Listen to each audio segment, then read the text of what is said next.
Come on and I see Faster, come on! the day in the light. Ever have that one game you just can't shut up about? Well, for me, that's Cyberpunk 2077. I still remember the day it was released. Everyone was hyped, and when it finally launched, well, it was not great to say the least. Bugs, crashes, and awful last-gen performance. People were roasting it non-stop, and honestly, rightfully so. And yet, despite all that, I couldn't stop. My first playthrough wasn't even glamorous. I was playing on my old PC setup, fighting lag, dropped frames, and the occasional crash. But even with that terrible setup, Night City still managed to pull me in. And even after 5 years, it still hasn't let me go. Every time I hear the soundtrack, or watch a clip featuring a cool new melee build, or even think about starting another playthrough, I realize this game has got me in a chokehold. Only a handful of games have managed to do that. And no, this video isn't another breakdown of Cyberpunk's rocky launch. I'll leave a link in the description for that one. This video is about the obsession and why this incredible, unforgettable game still can't escape me to this day, even after 100%ing it.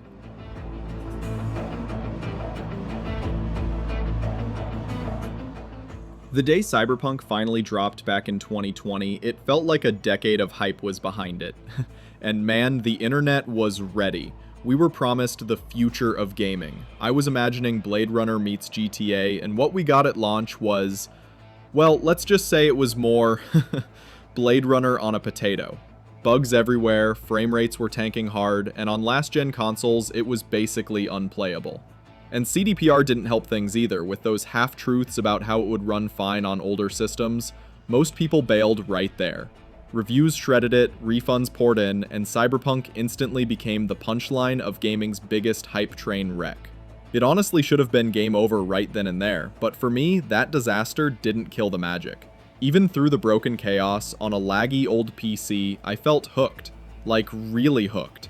Night City wasn't just another generic open world to wander through, it felt alive and dangerous. That's when I knew, yeah, this game is busted, but it's also the one I wasn't going to be able to let go of.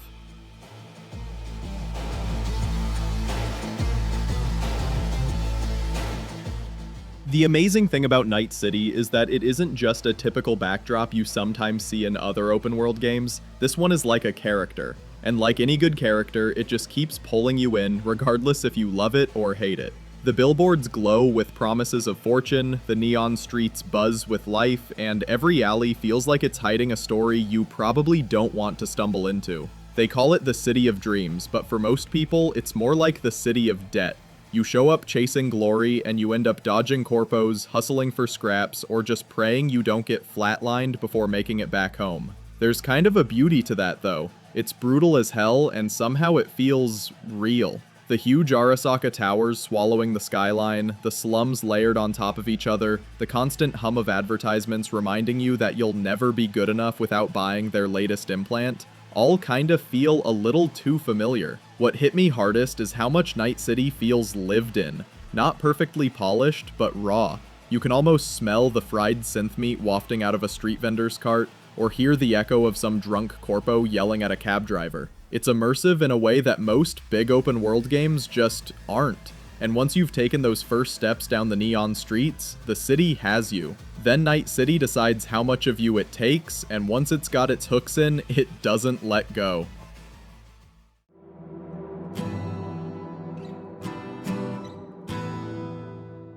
What makes Night City really special are the characters within it, keeping it alive. They're the reason I keep coming back, long after I've seen the credits roll.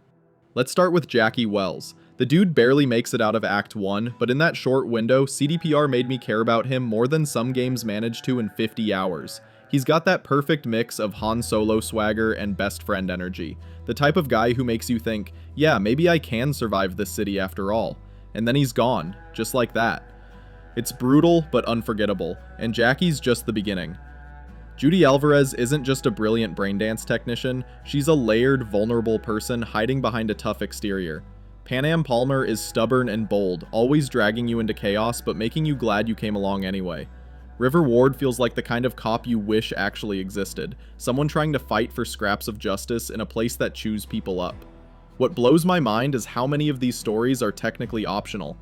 You could miss Panam's whole story arc, you could skip Judy's rooftop scene, you could ignore half the side gigs and never know just how alive Night City feels. But if you take the time, if you answer those texts and calls, you find moments that don't just feel like game quests, they feel like memories, and that's pretty special. It's hard to come across a game that's able to do that. Like sitting by a campfire with the Aldecaldos while the city glows in the distance, or diving through an abandoned town underwater with Judy, the silence pressing in all around you, or that quiet rooftop scene where V and Johnny look out at the city, knowing the end is coming, and neither of them knows how to stop it. These moments are why Cyberpunk refuses to leave my head. It's not just the neon lights or the chrome implants, it's the people who live there, and the way their struggles stick with you. In a city built to break you, these characters remind you what's worth holding on to.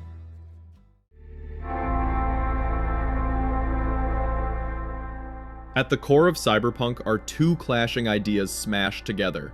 On one side, you've got the cyber, tech so advanced it blurs the line between human and machine. On the other side, you've got the punk, rebellion, mayhem, and giving the finger to the corporations that run everything. It's shiny chrome dreams versus the middle finger you give when those dreams crush you. Cyberpunk leans into both sides, but the punk part is where it hits especially hard. Johnny Silverhand is the embodiment of that energy. A washed-up rocker boy turned terrorist who lives inside your head, chain-smoking and talking trash. At first, I kind of brushed him off, just Keanu Reeves doing Keanu Reeves things with his signature laid-back style performance. But on replays, I realized how perfectly he captures the rage at a system that chews people up. He's reckless, stubborn, and honestly kind of unbearable at times, but he's also right. Cyberpunk really starts to feel alive when his worldview collides with V's desperation. And then there are the ads. Oh, the ads. Night City's billboards don't even pretend to be subtle. Half-naked models promising a better life if you just buy this implant, corporations peddling happiness like a soda commercial gone feral. It's satire, sure, but it's also uncomfortably close to the kind of marketing we see every day. Night City just cranks the dial up an extra few notches. The future feels terrifyingly believable because the roots are already here. Cyberpunk doesn't let you escape into fantasy. It drags you into a nightmare that feels like tomorrow, and then dares you to rebel against it. And maybe that's why I'm obsessed, because under the chrome, chooms, and chaos, Cyberpunk asks a question that sticks with me. How do you stay yourself when the system is built to turn you into something else?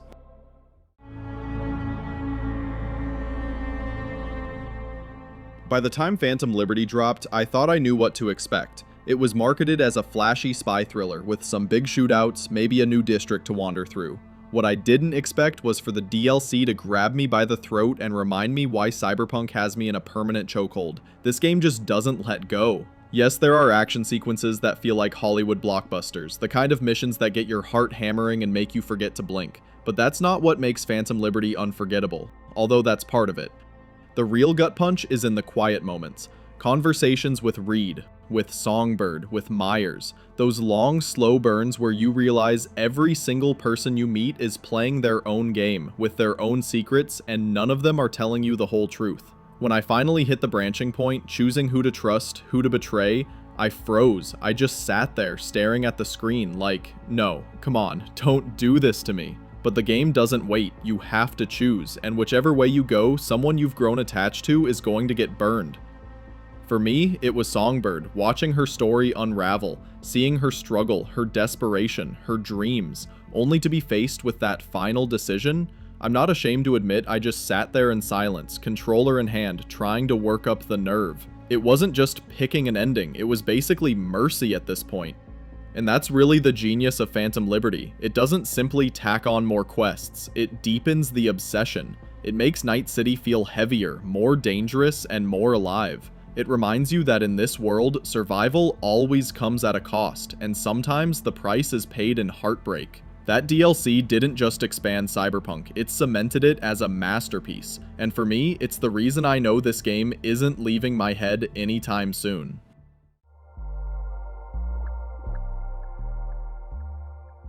Just when I thought Cyberpunk couldn't dig any deeper into my brain, Edgerunners dropped, and suddenly Night City became a world I couldn't escape, even on Netflix. What made the anime so powerful is how instantly familiar it felt. The sound of the city, the music pulsing in the background, Even little audio cues I'd heard 100 times while playing. It was all there. Watching Edgerunners was like slipping back into a pair of worn boots, except this time, the story wasn't my V, it was David's. And David's story is absolutely devastating. He's just a kid trying to survive, trying to find his place in a city that eats people alive. Then there's Lucy, who just wants a quiet life somewhere far away from all of this chaos. Their relationship is sweet, hopeful, and doomed from the start. By the time the credits rolled, I was sitting there in silence again, just like with Phantom Liberty. Incredible. But that's what Cyberpunk does best. Whether it's through the game or the anime, it hammers home the same lesson. Night City doesn't care about you. It will break you, grind you down, and then toss you aside. And yet, in that struggle, in those fleeting moments of love, friendship, or hope, you find something worth holding on to. That's why Edgerunners isn't just an anime spin-off, it's part of the obsession. It turned Cyberpunk into more than just a video game for me. It made Night City feel endless, like it wasn't confined to one playthrough or one story. It was a living, breathing, nightmare dream hybrid that I couldn't stop coming back to.